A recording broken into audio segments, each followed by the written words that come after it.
बिस्मिल्लाहिर्रहमानिर्रहीम। Welcome to the lecture number 15 of CAF 7 company law, जो हमारी चैप्टर नंबर 5 की सर सेकंड क्लास है। Before we proceed to our class agenda today, एक बंदा तिलावत कर ले।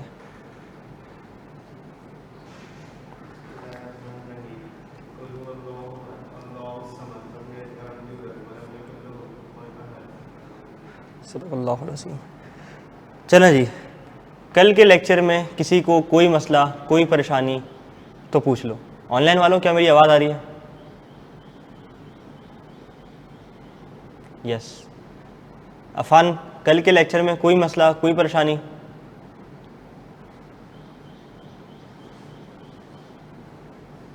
अच्छा, ओके।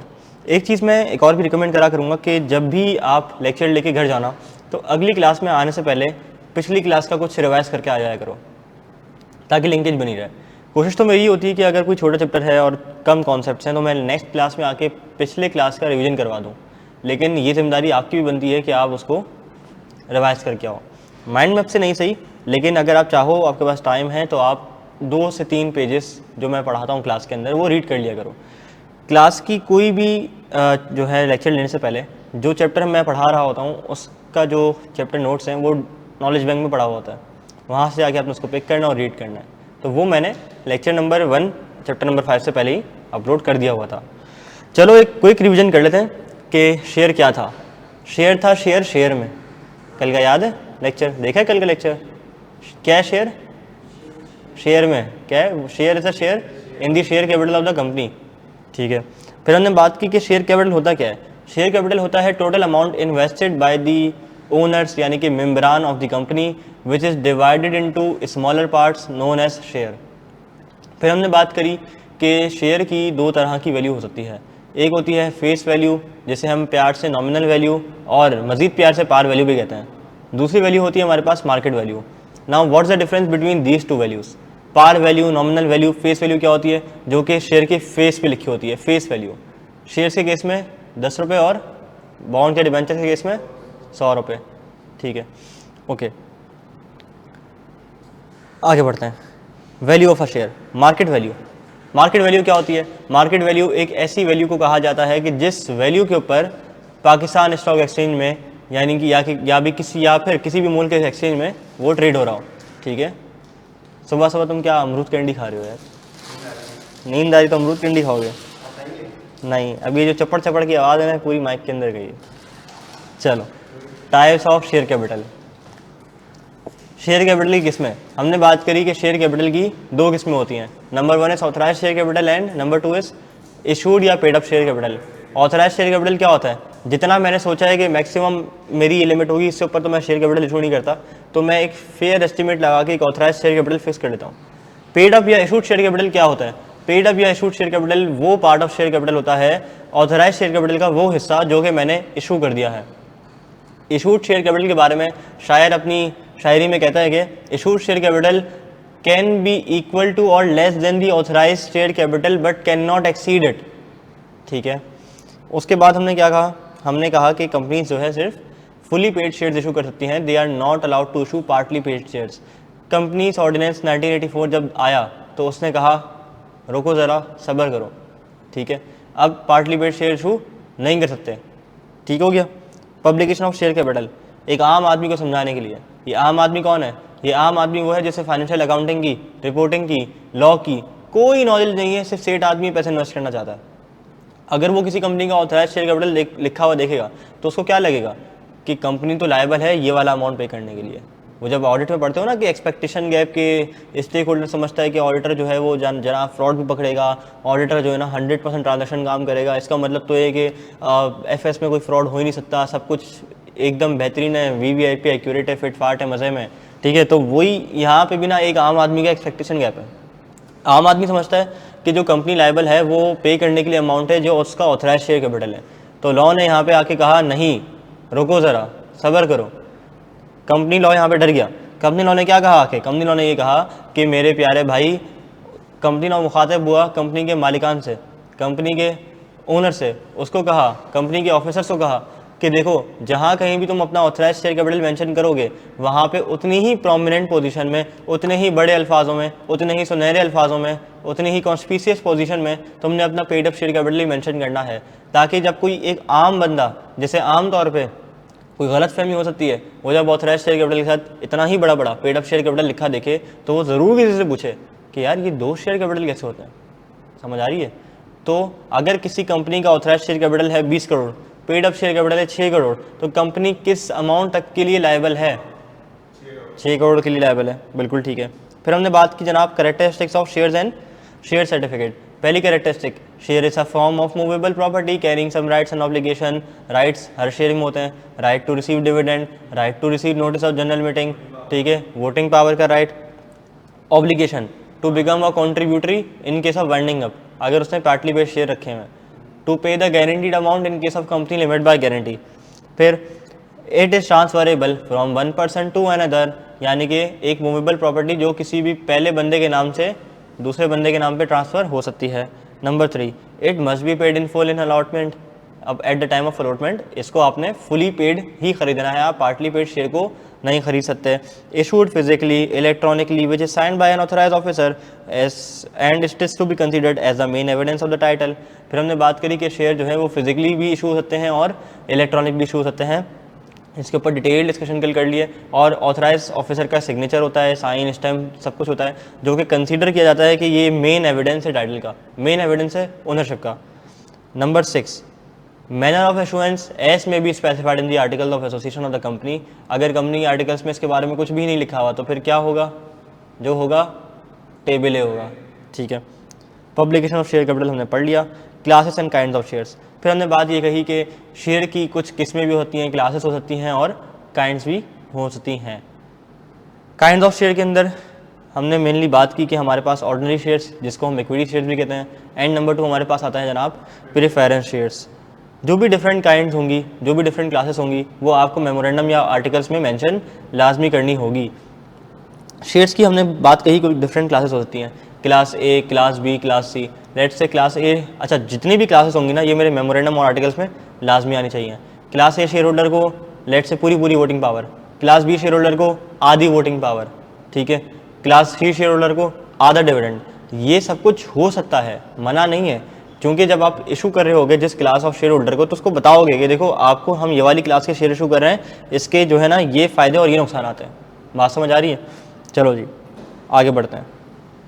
काइंड्स ऑफ शेयर्स, इसके ऊपर हम कल थोड़ी सी डिस्कशन करके इसको प्यार से ना देख के गुजर गए थे।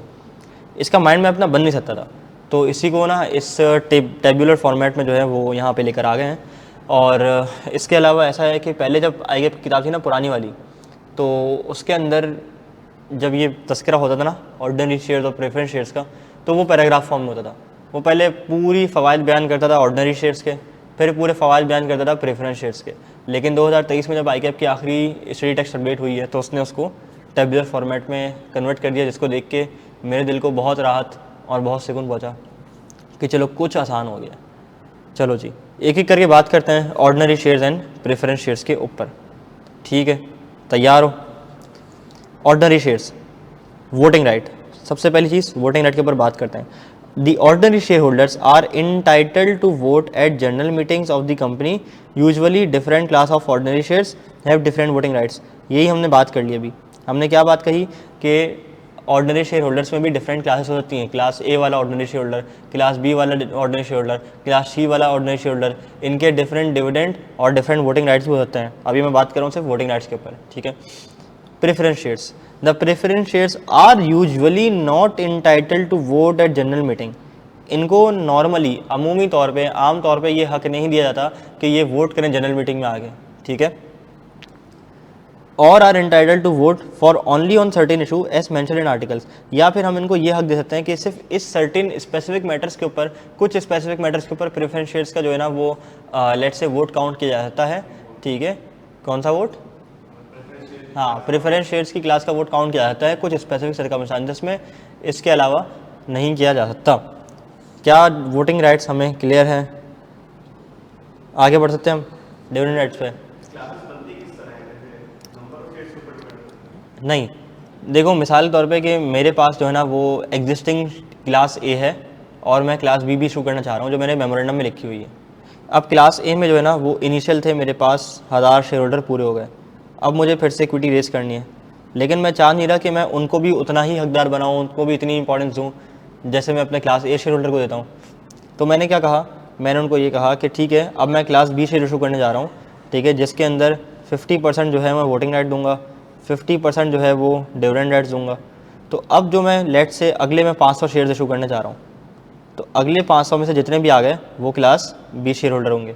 अब दोबारा क्लास ए शेयर होल्डर के शेयर्स इशू करने तो फिर मैं दोबारा क्लास ए कर सकता हूँ, ठीक है। तो इसका मतलब ये मेरे ऊपर चॉइस है, मैं क्लास ए ले लूं क्लास बी। नहीं, कंपनी की मर्जी है ना वो किसको क्लास ए के शेयर देना चाह रही है, किसको क्लास बी के शेयर। तो मतलब ठीक साथ है, लेके एक स्टैंड बिल्कुल। ज़्यादा होना चाहिए। नहीं, जो यूजुअली होता है ये कि जो पहले वाले शेयर होल्डर होते हैं ना, जो कि इनिशियल में कंपनी की बुरे वक्त में साथ, जैसे मैंने मिसाल दी थी, तो वो क्लास ए शेयर होल्डर होते हैं।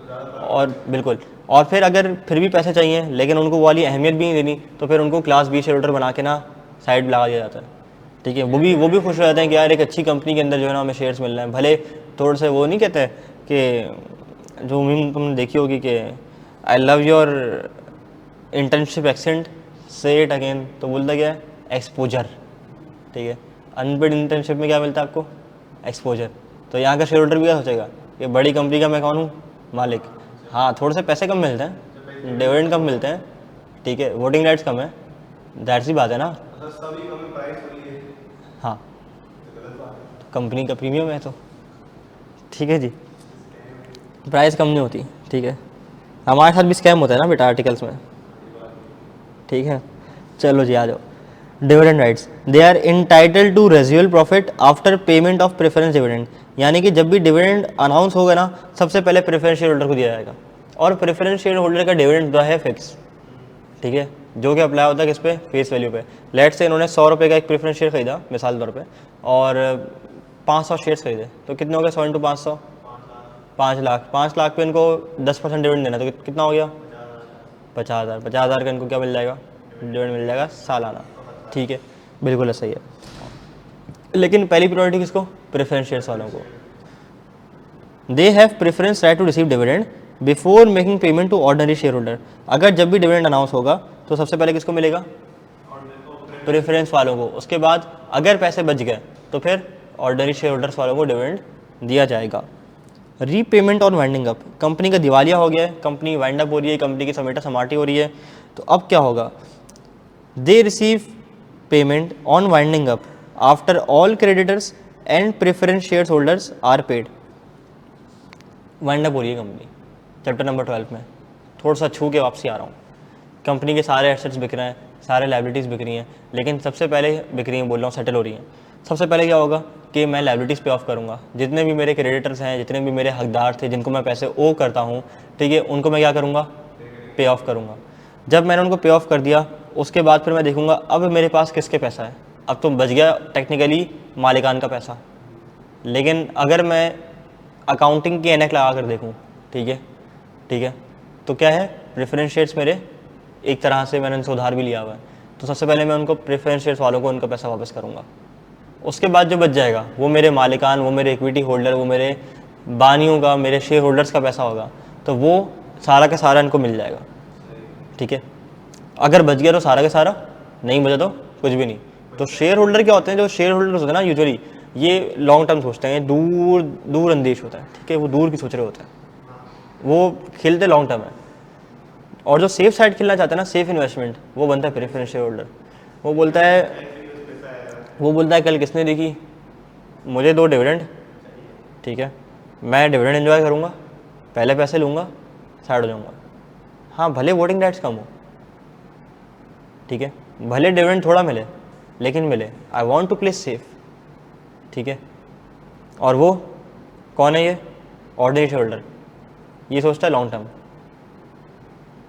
चलो जी, they have preference right to receive repayment of capital on winding up before making payment to ordinary share holders. Okay, basis of different classes, ordinary shares may be of different classes on the basis of different voting rights। जैसे मैंने आपको बताया कि class ए का share holder, class B का share holder, class सी का share holder, सी बोला हूँ, क्लास सी का शेयर होल्डर, ठीक है, ओके। वरना वो बोलेंगे सर आपने क्लास ही बोला था क्लास के अंदर, तो अब ये बताएं कि मेल फीमेल्स को अलग अलग क्लासेस में डालेंगे। नहीं भाई, क्लास सी है, my mistake, I am sorry. चलो, preference shares may be of different classes on the basis of accumulation of dividend, redemption और कन्वर्जन ऑफ शेयर्स। ये बड़ी खूबसूरत बात कही आपने, ये बड़ी अच्छी बात कही आपने, ये हमने कल पढ़ी है, थोड़ा सा जिक्र हमने इसका किया है कि प्रेफरेंस शेयर्स के अंदर भी डिफरेंट क्लासेस हो सकती हैं और ये क्लासेस बेस कर सकती हैं एक्यूमुलेशन ऑफ डिविडेंड पे। चलो सबसे पहले एक्यूमुलेशन ऑफ डिविडेंड की बात करते हैं। What is this behaviour? Accumulation of dividend, ठीक है। तो क्यूमुलेटिव भी होता है और नॉन क्यूमुलेटिव भी होता है। क्यूमुलेटिव मतलब कि अगर इस साल डिविडेंड नहीं मिला तो अगले साल डबल पगार मिलेगा, और नॉन क्यूमुलेटिव मतलब अगर एक साल नहीं मिला तो अगले साल लेफ्ट, अगले साल छुट्टी करो, तू मेरा पुत्र छुट्टी कर, ठीक है। रिडेम्पशन और कन्वर्जन ऑफ शेयर्स। अब what is this redemption? Redemption है हमारा रिडीमेबल और इरिडीमेबल। रिडीमेबल इरिडीमेबल क्या होता है? कल हमने बात की है। रिडीमेबल मतलब कि जिसको कंपनी वापस खरीद सकती है, अपने पैसे देके अपने शेयर्स को, प्रेफरेंस शेयर्स को बायबैक कर सकती है, दैट इज कॉल्ड रिडीमेबल। और इरिडीमेबल क्या होता है? जो कि कभी भी वापस नहीं करना है। और फिर मैंने बताया कि अकाउंटिंग और लॉ में इसका थोड़ा सा इख्तलाफ है। प्रेफरेंस शेयर्स चाहे रिडीमेबल हो इरिडीमेबल हो, कंपनी लॉ क्या कहता है कि ये क्या है आपका? इक्विटी। लेकिन अकाउंटिंग क्या कहता है? रिडीमेबल क्या है? लायबिलिटी। और रिडीमेबल क्या है? इक्विटी, क्योंकि मुझे कभी भी वापस वो नहीं लेना। Convertible into ordinary shares. अच्छा, तीन कौन सा कलर रह गया मेरे पास? ग्रीन रह गया। नहीं, ग्रीन हो गया, ब्लू हो गया, लाल, लाल कर दूँ, पिंक, पिंक करते हैं यार। और कन्वर्जन ऑफ शेयर्स, हमने बात कही कि हमारे जो शेयर्स हैं वो कन्वर्टेबल भी हो सकते हैं और नॉन कन्वर्टेबल भी होते हैं। तो ये रहा कन्वर्टेबल इनटू ऑर्डिनरी शेयर्स और नॉन कन्वर्टेबल, यानी कि हर 3 के बदले एक ऑर्डिनरी शेयर्स, हर 2 के बदले एक ऑर्डिनरी शेयर्स, ऐसा भी हो सकता है। और क्या हो सकता है दूसरी चीज़? कन्वर्टेबल ना हो, जो प्रेफरेंस शेयर्स हैं वो प्रेफरेंस शेयर्स ही हमेशा रहेंगे। ठीक हो गया जी। क्या यहाँ तक हमें सारी चीज़ें क्लियर हैं? हाँ बोलो बोलो। डिविडेंड जो होता है प्रेफरेंस शेयर वाला का, वो फिक्स होता है ना, तो वो कितने मतलब प्रॉफिट के परसेंट के हिसाब से होता है? नहीं, डिपेंड करता है कि कंपनी कितना अनाउंस करना चाह रही है डिविडेंड। कभी कंपनी बोलेगी मैं लेट से 0.5% ऑफ प्रॉफिट डिविडेंड पे करना चाह रही हूँ, ठीक है, तो उनको उतना डिविडेंड मिलेगा। सही, 5% प्रॉफिट। हाँ, मतलब 0.05, सॉरी 0.5 तो 50% नहीं, हाँ सही है ना, 0.5%, 0.5 थोड़ी बोला मैंने, सही है, हाँ। बाकी सारा फिर मतलब ऑर्डिनरी शेयरहोल्डर्स को रहेगा। नहीं नहीं, पूरे प्रॉफिट के थोड़ी बोल रहा हूँ। एक लेट से अगर मेरा प्रॉफिट है 1000 रुपये का, अरे भाई लेट से मेरा प्रॉफिट है कितना? 1000 रुपये का, ठीक है, तो मैं कहता हूँ कि मैं अनाउंस कर रहा हूँ डिविडेंड 5%, तो कितना बनेगा? 50 रुपये, 50 रुपये का डिविडेंड दूंगा मैं टोटल, ठीक है, टोटल डिविडेंड इतना होगा, हाँ ठीक है। चलो जी, variation in the rights of share holder, इस पर हमने चैप्टर नंबर 2 के अंदर ही बात की थी। पता नहीं क्यों बात करी थी, लेकिन किसी ना किसी वजूहात की वजह से हमने इसके ऊपर बात ज़रूर की थी। Variation in the rights of share holder, इसका मतलब है कि किसी के शेयर होल्डर की राइट में थोड़ी सी मस्ती कर देना, ठीक है, थोड़ी सी छेड़छाड़ कर देना, अमरूद कैंडी सुधर जाता हूँ, ठीक है, नींद मुझे भी आ रही है, दिमाग चल रहा है यार, मैं पढ़ाऊँगा ना तो फिर ऐसा लगेगा बच्चों को कि मुँह में पान है, ठीक है, वरना I must have tried this one. Okay, share holder की राइट्स में किस तरह की वेरिएशन की जा सकती है? जैसे मैंने कहा कि हम या तो बिल्कुल different class of share issue कर दें, या तो हम उनके राइट वेरी कर दें, और वो राइट किस किस तरह से वेरी किए जाते हैं इसको बस थोड़ा सा पढ़ लो। Different voting rights, number 1 disproportionate to paid up value, यानी कि जितनी पेड अप वैल्यू है उतनी वोटिंग राइट्स होने चाहिए, उतनी शेयर होल्डिंग होनी चाहिए। उनको मैंने बोला नहीं कि आपके जितने पेड अप शेयर कैपिटल है इसका हाफ आपको वोटिंग राइट देंगे, ठीक है, यानी कि हर एक शेयर पे एक वोटिंग राइट होना चाहिए, मतलब एक बंदे का एक वोटिंग राइट होना चाहिए। मैं आपको बोलूँगा आपका पास हाफ वोटिंग राइट है, ठीक है, मिसाल तौर पर, या फिर आपके पास बिल्कुल भी राइट नहीं है, you have no voting right at all. जैसे इसकी मिसाल में तो मैं देता हूँ डिसप्रोपोर्शनेट की दोबारा। अभी हम आगे एक चीज़ पढ़ेंगे कि अगर कोई हम चीज़ चैलेंज करना चाह रहे हैं तो उसका क्या प्रोसीजर होगा अगर कोई शेयर होल्डर कोई रेजोल्यूशन चैलेंज करना चाह रहा है। शायद हमने पहले भी पढ़ी है कि 10% लोग जो है ना वो कोर्ट जा सकते हैं 30 दिन के अंदर अंदर कि हमारे साथ अन्याय हुआ है। पढ़ी है हमने बात ये, कहाँ पढ़ी थी? कोर्ट के केस में पढ़ी थी, नंबर 2 में। वही चीज़ यहाँ पे दोबारा रिपीट होगी। हाँ बिल्कुल बिल्कुल बिल्कुल, हाँ हमने वो पढ़ी थी। अगर रजिस्ट्रार रजिस्ट्रेशन रिफ्यूज़ कर दे या फिर कोई हमने ऐसी चीज़ कंपनी लॉ में चैप्टर नंबर 2 में ज़रूर पढ़ी थी कि जिसके अंदर हमने बताया था कि कुछ XYZ बंदे XYZ शेयर होल्डर रखने वाले लोग जा सकते हैं कहाँ पे? कोर्ट के पास अपील करने के लिए। The decision of the court shall be final. आओ ज़रा दिख के आते हैं। AGM का था, अच्छा मुझे याद है मैंने ना वो कोर्ट ये रहा डिसीजन ऑफ कमीशन, कमीशन का डिसीजन था और कोर्ट का था पक्का। Are you sure? Chapter number 1 में होगा भाई, फिर वो 2 नहीं थी, वो 1 में। Are you sure? नहीं है 1 में, 2 में थी। देखो देखो कोर्ट में हमने सिर्फ ये पढ़ा था, कोर्ट में सिर्फ हमने ये पढ़ा था कि कोर्ट के पास पावर है ये डिक्लेयर करने की कि हम इसको वाइड कर दें। Election of director, general meeting proceeding और resolution to vary the share holder rights. जो हमने ये चीज़ पढ़ी थी ना, ये चीज़ माशाल्लाह तबारकल्लाह ये हम आज डिस्कस कर रहे हैं, ठीक है। ये दिखाने के लिए हम आपको इधर ले आए। चलो जी, तो बता मैं क्या रहा था? बता मैं ये रहा था कि मैं ऐसा भी कह सकता हूँ कि मैं उनको अपने शेयर होल्डर को कह दूँ कि आपके पास लेट से वो कहते हैं ना हम कि अभी इसी के नीचे हम लोग एक चीज़ पढ़ेंगे कि अगर, चलो मैं तुम्हें दिखाता हूँ कि अगर मैंने किसी शेयर होल्डर के राइट्स वेरी कर दिए तो 10% वोटिंग पावर रखने वाले लोग, इसमें लिखा हुआ नहीं मैं अभी लिख देता हूँ कि 10% ये रहा 10% of the affected class can apply to the court within 30 days of resolution. तो 10% ऑफ द अफेक्टेड क्लास, अब मैं बोलूँ कि जिसके पास 10% शेयर होल्डिंग है उसको मैं दूंगा 5% शेयर होल्डिंग वाला दर्जा, समझ रहे हो? तो मैंने उसे क्या कर दिया, राइट्स कर दिए disproportionate to paid up value, यानी कि वो हकदार बनता था 10% का, लेकिन मैंने उसको कितने राइट्स दे दिए? सिर्फ और सिर्फ 5%। मतलब कर सकता, मतलब बता रहा हूँ कि ये वेरिएशन ऐसी कर सकता हूँ, ऐसी वेरिएशन पॉसिबल है इफ़ एंड ओनली इफ़, वो इफ़ अभी आ रहा है। अच्छा, सिर्फ अभी बता रहे हैं कि हम शेयर होल्डर के राइट किस किस तरह से वेरी कर सकते हैं, कौन कौन सी वेरिएशंस हैं जो शेयर होल्डर के राइट्स में पॉसिबल हैं, ठीक है। Number 2, dividend rights, entitlement to dividend, right shares and bonus shares. मैं इनकी इंटाइटलमेंट को जो है ना वो कम भी कर सकता हूँ, बढ़ा भी सकता हूँ, वेरी कर सकता हूँ।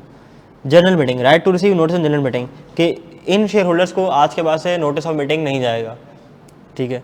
Retention and conversion of shares, इस क्लास ऑफ शेयर होल्डर को कोई राइट ऑफ रिटेंशन नहीं दिया जाएगा, कोई राइट ऑफ कन्वर्जन नहीं दिया जाएगा, ठीक है। ड्यूरेशन ऑफ राइट, और ये राइट्स एक लिमिटेड पीरियड के लिए भी होते हैं और इनडेफिनेट पीरियड के लिए भी हो सकते हैं। इस पे बस एक ही दफ़ा रट्टे वाला सवाल आया हुआ है कि ज़रा आप ये बता दो कि शेयर होल्डर के राइट्स को किस किस तरह से वेरी किया जा सकता है। तो हम क्या कह सकते हैं कि इनके right to receive notice and general meeting हम चेंज करते हैं, वोटिंग पावर जो है वो हम डिसप्रोपोर्शनेट कर सकते हैं, और रिडेम्पशन और कन्वर्जन ऑप्शन इनसे इसका हक इनसे छीन सकते हैं। तो बस ये इस तरह की कुछ वेरिएशन कर सकते हैं। क्या ये बात क्लियर है? बिल्कुल, okay. Procedure for variation in the rights of share holders. सबसे पहले हमें जाके अपने आर्टिकल ऑफ एसोसिएशन को क्या करना पड़ेगा, ऑल्टर करना पड़ेगा, लेकिन उससे भी पहले हमें पास करनी पड़ेगी स्पेशल रेजोल्यूशन। तो यूँ समझो कि ये 1 हो जाएगा, ये 2 हो जाएगा, ऐसे भी कर सकते हो कि सबसे पहले आपको क्या करना पड़ेगा, स्पेशल रेजोल्यूशन पास करनी पड़ेगी और अपने आर्टिकल ऑफ एसोसिएशन को क्या करना पड़ेगा, ऑल्टर करना पड़ेगा कि मैं इन शेयर होल्डर्स के राइट्स को क्या करना चाह रहा हूँ, चेंज करने जा रहा हूँ। और ये वेरिएशन जब भी वैलिड है जब उस अफेक्टेड क्लास के 3/4 मेजॉरिटी जो है ना वो हामी देने कि हाँ ठीक है हमारे हुकूक जो है ना वो तल्फ कर लो और हमें इस पर कोई मसला वसला नहीं है, ठीक है। मेरे हाथ में फूल है, कोई असला तो नहीं, राइट्स वाइट्स वेरी कर दूँ, कोई मसला तो नहीं, बोल तो रहा हूँ राइट्स वाइट्स वेरी कर दूँ, कोई मसला तो नहीं, ठीक है। तो उन्होंने बोला कि हाँ ठीक है, हम 3/4 जो है वो बोलते हैं कि हमारे राइट्स वाइट्स जो है ना वो आप क्या कर दो, वेरी कर दो। Only 3/4 of affected class votes for alteration. Number 4, filing requirement, altered articles filled with registrar within 30 days, यानी कि जो आपकी आर्टिकल्स ऑफ एसोसिएशन क्या हो गई हैं, ऑल्टर हो गई हैं, ये आपने रजिस्ट्रार को भेज देना है कितने दिन के अंदर, 30 दिनों के अंदर अंदर। हाँ, जब भी ऑल्ट्रेशन होती है अमूमी तौर पे जो है ना वो 30 डेज़ के अंदर बोलता है कि बस आप ऑल्ट्रेशन करो और 30 डेज़ के अंदर ना मुझे बस बता दो, ठीक है, रजिस्ट्रार को आप ऑल्टर्ड आर्टिकल ऑफ एसोसिएशन भेज दो। बिल्कुल ऐसा ही है।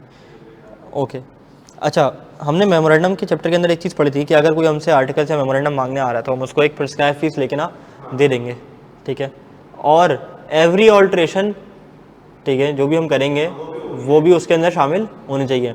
तो अगर मैंने शेयर होल्डर के राइट वेरी कर दिए और कोई मेंबर मेरे पास मांगने के लिए आ गया तो मैं उसको क्या कहूँगा कि रुक जाओ ज़रा मैं ऑल्टर कर लूँ अपने आर्टिकल्स को, उसके बाद मैं तुम्हें दे दूँगा।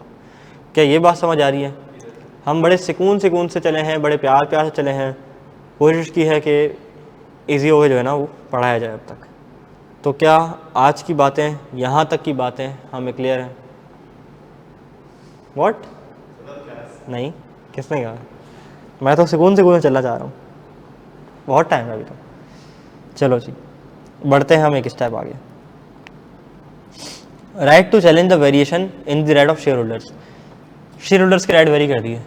अब शेयर होल्डर चाह रहे हैं कि हम इसको कहेंगे कि वेरिएशन इज़ नामंजूर, हमें वेरिएशन मंजूर नहीं है क्योंकि हम 3/4 में तो अप्रूव किया ही नहीं था और हमने हमारे राइट से कर दिए, वेरी कर दिए। अब हम जाएंगे कोर्ट के पास, ठीक है। Appeal against resolution 10% of affected class can apply to court within 30 days of resolution. अच्छा, 10% और मोर है यहाँ पे, ठीक है, कि 10% या उससे ज़्यादा वोटिंग पावर रखने वाले लोग अफेक्टेड क्लास के जो हैं वो जा सकते हैं कोर्ट कितने दिन के अंदर 30 दिन के अंदर जा सकते हैं। तो यहाँ पे दो अहम बातें जो है ना वो याद करने वाली हैं। नंबर 1 इज़ 10% लोग अफेक्टेड क्लास के, एंड नंबर 2 इज़ कोर्ट, और हाँ तीसरी भी है विद इन 30 डेज। 3 चीज़ें याद कर लो जब भी कोर्ट की बात है। 10% लोग 30 दिन में जाएंगे कहाँ पे? कोर्ट जाएंगे, बस। ओके,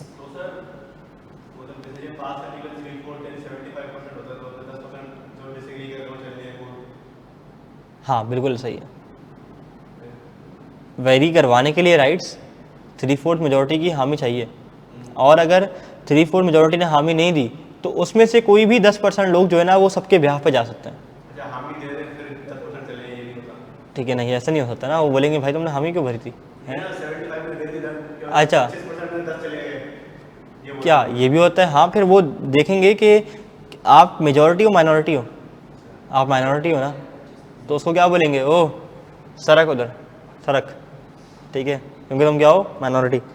चलो, एप्लीकेशन बाय 1 और मोर members on behalf of others. ये जो 25% वाले हैं ना, ये तो सॉरी 25% तुमने याद करा दिया यार, जो ये हमारे 10% है, 10% वाले हैं, ठीक है, ये उन 75% नहीं, सॉरी आई एम सॉरी 3/4 के बिहाफ पे जाके जो है ना वो क्या कर सकते हैं? एप्लीकेशन दे सकते हैं कोर्ट में। 10% लोग 30 दिन के अंदर अंदर कोर्ट जा सकते हैं। कोर्ट क्या करेगा? अच्छा, ये तो हमने कर दिया काम। उसके बाद कोर्ट क्या करेगा? कोर्ट कैंसिल कर सकता है resolution. Court has a power to cancel such resolution if, अगर कोर्ट को लगे कि कोई कंपनी ने मटेरियल फैक्ट्स विदहेल्ड कर दिए थे, अगर ये मटेरियल फैक्ट्स उन शेयर होल्डर्स को पता होते तो वो कभी भी इसकी हामी ना भरते। Some material facts had been withheld by the company. अच्छा, ये बहुत बार आया, ये बहुत बार आया, इसकी बहुत बड़ी इंपॉर्टेंस है, मैं तुम लोगों को ना बताऊँगा। Number 2, variation would prejudice the share holders of affected class, यानी कि कोई भी वेरिएशन जो है वो शेयर होल्डर के मुफीद, क्या कहते हैं, मुफीद आम कहते हैं ना, तुम लोग को उर्दू नहीं आती यार, क्या? मसीदर मफाद, हाँ मसीदर मफाद के ख़िलाफ़ है, ठीक है, तुम लोग को उर्दू नहीं आती यार, इसको आती है भाई को। तुम्हारा नाम क्या है यार? हाँ, यूशवा, यूशा, यूशा यूसुफ, फिर यूशवा, अच्छा यूश क्या क्या क्या यूशवा शहजाद। अच्छा, यूशवा का नाम मतलब क्या है? पहचानने वाला, अ सेवियर।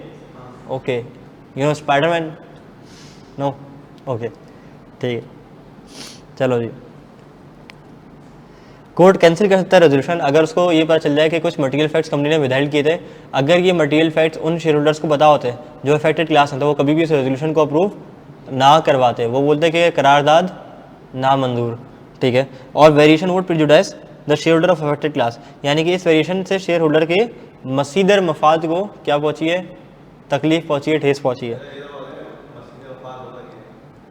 अभी हम नीचे बताएंगे कि शेयर होल्डर्स को जो है वो किस तरह से अफेक्ट कर सकता है। अच्छा, decision is final, no appeal against it, यानी कि कोर्ट का फैसला फाइनल होगा और कोर्ट के फैसले के खिलाफ कोई भी फर्दर अपील नहीं कर सकता। Company must forward court order to registrar within 15 days. Okay, company क्या करेगी, 15 दिन के अंदर अंदर रजिस्ट्रार को कोर्ट का ऑर्डर क्या करेगी, सेंड कर देगी, भाई ये कोर्ट का ऑर्डर आ गया। अच्छा, सबसे ज़्यादा जो अहम चीज़ है ना वो केस स्टडी में ना ये है, एक ये चीज़ है, ओए होए बन गया स्टार, ठीक है। एक ये चीज़ है बड़ी अहम, और दूसरी बड़ी अहम जो चीज़ वो पूछता है ना, वो पूछता है आपसे ये चीज़, ये दो ही चीज़ें हैं पूरे चैप्टर के अंदर जो वो बार बार पूछता है। शेयर कैपिटल का कोई भी सवाल उठा लो वो इन दो चीज़ों के गिर्द घूम रहा होगा। अच्छा, अब मुझे पता था कि क्लास में एक ऐसा बच्चा ज़रूर होगा जो बोलेगा सर ये जो आपने मटेरियल फैक्ट्स और वेरिएशन लिखी है ना प्रीजुडाइज्ड शेयर होल्डर, इसके एग्जाम्पल हैं। तो आपका भाई ना होमवर्क करके आया घर से, हमने विदहोल्डिंग फैक्ट की और प्रीजुडाइज्ड रेजोल्यूशन की एक एग्जाम्पल निकाल ली real life. Withholding facts, Enron का स्कैंडल हुआ था 2001 में, जाके पढ़ लेना अगर बहुत शौक के टाइम है तो उसमें तुम्हें पता चलेगा कि एनरॉन के जो मैनेजमेंट थी उसने अपने फाइनेंशियल स्टेटमेंट्स को मिसलीड किया, शेयर होल्डर्स को धोखा दिया by hiding debts and inflating profits through a series of the books entities. उसके बाद इससे हुआ ये कि इनकी स्टॉक प्राइस जो है वो क्लैप्स कर गई और मैसिव लॉसेस हो गए शेयर होल्डर्स को, और उन्होंने अवाम को क्या बनाया, बेवकूफ़ बनाया, ठीक है। तो यानी कि अवाम से उन्होंने क्या करे, फैक्ट्स विदहोल्ड किए। तो ये विदहोल्डिंग फैक्ट्स की एक मिसाल है। उसके बाद आप आ जाओ resolution prejudicial to the members interest. HP के लैपटॉप हम सब इस्तेमाल करते हैं। अच्छा, ये क्या है, resolution prejudicial to members interest, यानी कि मेंबर्स के मसीदे मफाद के खिलाफ। वो कैसे होता है, एचपी के लैपटॉप यूज़ करते हो, हम सब ने किए हैं, मैंने भी किए, आपने भी किए हैं। एचपी के साथ हो गया था 2011 में धोखा, ठीक है। एचपी के साथ नहीं, एचपी के शेयर होल्डर्स के साथ हो गया था धोखा। हुआ क्या था, Hewlett Packard HP acquired Autonomy, a UK software company for approximately $11 billion. $11 billion उन्होंने पे करके ना एक सॉफ्टवेयर कंपनी को खरीद लिया। It was later revealed that there were serious inaccuracies in Autonomy's financial reports, यानी कि जिस कंपनी को मैंने एक्वायर किया था उसकी जो फाइनेंशियल स्टेटमेंट्स थी, फाइनेंशियल रिपोर्ट्स थी, फाइनेंशियल रिकॉर्ड्स थे, वो एक्यूरेटली मेंटेन नहीं हुए थे, उसमें थे बड़े संगीन मसले, ठीक है। Which had been use to justify the acquisition price, और वो गलत फाइनेंशियल स्टेटमेंट इसलिए बनाई गई थी ताकि मैं एक्विजिशन प्राइस को जस्टिफाई कर सकूं। जितनी मेरी फाइनेंशियल पोजीशन स्ट्रांग होगी, जितनी मेरी फाइनेंशियल स्टेटमेंट्स अच्छे होंगे, उतनी मेरी क्या बोली कितनी लगेगी, बोली ज़्यादा लगेगी, ठीक है। मैं मिसाल नहीं देना चाह रहा, वरना मेरे पास ना इसकी एक बहुत अच्छी मिसाल आई थी, ठीक है। तुम में से कोई मेमन तो नहीं है, नहीं है, ठीक है, चलो बता रहा हूँ यार, ऑफ द कैमरा अगर कोई हो तो आई एम सॉरी, ठीक है। लेकिन जैसे मेमन ब्रदर्स में क्या होता है कि जितने जो है ना वो पढ़े लिखे काबिल होते हैं तो उतनी अच्छी उनकी वैल्यू लगती है, ठीक है। अगर कोई मिसाल तौर पे, हाँ ऐसा होता है, एक क्लास ऑफ मेमन ऐसे भी होता है कि जैसे मिसाल तौर पे कोई अगर एक XYZ क्लास का मेमन है और वो चार्टर्ड अकाउंटेंट है तो लेट से उसको घर भी मिलेगा, ठीक है, हाँ गाड़ी भी मिलेगी, ठीक है। और अगर इतना पढ़ा लिखा है, लेट से इंटर किया हुआ है, तो उसको कोई ऐसी बाइक दिला देंगे मेरे ख्याल से, ठीक है, मिसाल दे रहा हूँ, ठीक है। इसका हकीकत से ताल्लुक हो भी सकता है, नहीं हो सकता। और अगर लेट से आपने कोई मतलब बहुत ज़्यादा प्रोफेशनल क्वालिफिकेशन हासिल की हुई है, आप बहुत ज़्यादा पढ़े लिखे हो, आप मतलब बेहतरीन जा रहे हो, तो फिर आपको जो है ना ये वाले पर्क्स मिलेंगे। तो जितने ज़्यादा आपकी जो है ना वो level of education and qualification है, उतने ज़्यादा जो है वो आपकी बोली लगेगी, ठीक है, समझ आ रही है? हाँ ठीक है, अब समझो। Good morning. अमरूद कैंडी खा के तुम्हारा दिमाग नहीं चला? ख़त्म हो गई, दोबारा खा लो। तो बिड प्राइस से ना मुझे एक देसी मिसाल याद आ गई थी, बस पता नहीं क्यों आई, लेकिन मैंने दे दी। तो बिड प्राइस जस्टिफाई कब होती है?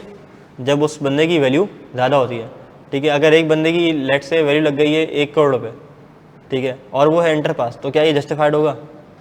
ठीक है। उस बंदे की वैल्यू कब होगी? कि जब वो मतलब प्रोफेशनल क्वालिफिकेशन होगी या उसके पास इतना अच्छा एक्सपोजर होगा, एक्सपीरियंस होगा, किसी अच्छी जगह पर बैठा होगा, तो उसकी जो वो बिड प्राइस है वो भी क्या होगी? जस्टिफाइड हो जाएगी। तो $11 बिलियन इन्होंने पे करे कि किस चीज़ को जस्टिफाई करने के लिए? कि मेरी पेमेंट बिल्कुल चाहिए और जो हमें पैसे मिल रहे हैं उसको टारगेट कंपनी के लोगों को वो सही मिल रहा है, तो इसलिए उन्होंने अपने फाइनेंशियल रिकॉर्ड्स क्या कर दिए? मैनिपुलेट कर दिए। चलो जी, HP shareholders sued the company alleging that HP board decision to approve the acquisition was not in the shareholder best interest, यानी कि prejudicial to the right of the shareholders, okay, and was based on misleading financial information provided by Autonomy. This lead to substantial final losses for HP and its shareholders. तो इनका क्या हो गया, programme जारी रहा या ख़त्म हो गया? प्रोग्राम तो बढ़ गया इनका, ठीक है। इन्होंने सू किया था, किसको सू किया था? अब ये सू किसको किया था मुझे नहीं पता, ठीक है, लेकिन डेफिनेटली जो है ना वो उन्होंने ऑटोनॉमी वालों को भी सू किया होगा कि जो आपके शेयर होल्डर्स हैं, सॉरी आपके जो वो हैं मैनेजमेंट है, उन्होंने हमें गलत फाइनेंशियल इन्फॉर्मेशन प्रोवाइड की है, ठीक है, अपनी एक्विजिशन प्राइस को जस्टिफाई करने के लिए। क्या हमें यहाँ तक सब कुछ क्लियर है? घड़ी में बज गए 2, लेकिन मेरी घड़ी में ओवर है 9:52। चलो अब तुम्हारे पास हैं 2 ऑप्शंस, ठीक है, यू गॉट 2 ऑप्शंस। दूसरा ऑप्शन मुझे ज़्यादा फिजिबल लग रहा है, ठीक है, पहला बता दो। पहला ऑप्शन ये है कि जैसे मैं हमेशा करता हुआ आता हूँ कि मैं क्लास में घड़ी में बजते हैं 2 और फिर हम करते हैं डिस्कस केस स्टडीज़। तो फिर मैं एक डिस्कस करूँ, दूसरी, तीसरी, चौथी, 5 चौथी डिस्कस करके उसके बाद फिर हम क्लास को एंड कर देंगे। दूसरी अप्रोच, अच्छा इसके अंदर फिर मुझे घर जाके एक होमवर्क बनाना पड़ेगा, MCQs बनाने पड़ेंगे और आपको जो है ना वो कोई प्रैक्टिस क्वेश्चन केस स्टडी के तौर पे कोई ना कोई देने पड़ेंगे ताकि मैं आपको ये वाला कॉन्सेप्ट जो हमने एक पढ़ा है केस स्टडी का वो टेस्ट हो जाए। ऑप्शन नंबर 2 ये कि हम क्लास को करें यहाँ पे ऑफ, इख्तिताम, ठीक है, आज की क्लास को हम रखें यहीं तक कि कॉन्सेप्ट हमारे सारे आज के कवर हो गए। उसके बाद ये जो 2 बजे वाली केस स्टडीज़ हैं ये मैं आपको दूँ होमवर्क। अच्छा इसमें कुछ तो बहुत सिंपल है, कुछ तो केस है ही नहीं। ये देखो पहली चीज़ क्या है, अभी हाथ के हाथ चलो डिस्कस कराता है, नहीं करें, कुछ भी नहीं है, मुंह से आंसर आ जाएगा, ऐसे यूँ घर पे ही कर लोगे। चलो अच्छा, फिर ये जो मैंने बातें करी है ना ये सारी जो है ना वो इसी के अंदर आ रही है। अच्छा ये 99 नहीं है, ये 9 है, ठीक है। मैं तो लोगों को इसकी PDF भी जो है ना वो दोनों लेक्चर्स की दे दूंगा कि मैंने कल क्या पढ़ा और आज क्या पढ़ा वो डाल देता हूँ। अच्छा उसके बाद जब ये करके आओगे तो कल की क्लास में आके सबसे पहले जो शुरू के हमारे 10 से 15 मिनट हैं उसके अंदर ये case studies check and discuss हो जाएंगी। उसके बाद हमारे पास चैप्टर का आखिरी हिस्सा आ जाएगा, alteration in the share capital clause in the memorandum of association, कि अगर मुझे मेमोरेंडम ऑफ एसोसिएशन में शेयर कैपिटल क्लॉज जो है वो क्या करना है, चेंज करना है, तो इसके क्या प्रोसीजर्स हैं। मैं बढ़ा सकता हूँ, कम कर सकता हूँ, काट पीट सकता हूँ, कैंसिल कर सकता हूँ, मतलब आई ओके ब्रो, ठीक है, मैं क्या कर सकता हूँ, ठीक है। तो वो ऑल्ट्रेशन किस किस तरह की शेयर कैपिटल क्लॉज में होती है उसके ऊपर बात करेंगे। और फिर शेयर होल्डर की इफेक्ट्स कोई होंगे, कोई उनकी मतलब लायबिलिटी बढ़ेगी कम होगी, इस चीज़ से क्या होगी, वो चीज़ डिस्कस करके फिर हमने कर देना है अपने 5, 6, 7, 8, 9 5 सवाल डिस्कस। इसी तरह की मतलब कल भी पौने घंटे तक की 45 से 50 मिनट की क्लास होगी, कल ख़त्म हो जाएगा। तो मैं चाह रहा हूँ कि तुम लोग इस चैप्टर को हज़म करो, प्रैक्टिस करो खुद से लिख के, रादर देन मैं करवाऊँ क्लास के अंदर। मैं तो करवा दूंगा, मसला नहीं है, मैं तो डिस्कस करूँगा आके, लेकिन एक दिन पहले अगर मैं तुम लोगों को असाइनमेंट दूँ कि घर से ज़रा खुद करके आओ और फिर मैं चेक करूँ। चलो तो मैं इन लोगों को एजेंडा बता देता हूँ। कल की क्लास में हम आएंगे और हम लोग कल की क्लास में आके ना ये 4 जो प्रैक्टिस क्वेश्चन हमने जो है वो देखे हैं, अच्छा देखेंगे, जो मैंने होमवर्क दिए हैं ये हम डिस्कस करेंगे। उसके बाद ऑल्ट्रेशन पढ़ाकर इसके बाद हम आपको दे देंगे question number 5, 6, 7, 8, 9 either homework either in class, वो डिपेंड करता है।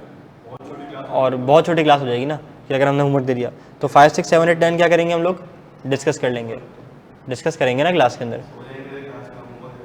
अच्छा तो अभी तो पढ़ाया नहीं है ना वाला कॉन्सेप्ट, वरना मैं तो पूरा चैप्टर अभी पढ़ा सकता हूँ, फिर पूरा चैप्टर होमवर्क दे दूँ, हजम नहीं होगा, अच्छी बात नहीं है, ठीक है ना। तो इतना ही होमवर्क कर लो, फिर कल की क्लास में हम ऑल्ट्रेशन करके जो ऑल्ट्रेशन से रिलेटेड पास्ट चैप्टर्स है ना इसी कॉन्सेप्ट से रिलेटेड, बस ये जो एग्जाम्पल हैं 3 4 से 5 ये हम क्लास में सॉल्व कर लेंगे, ठीक है। और कल फिर थर्सडे होगा, थर्सडे को हम करेंगे केस स्टडीज़।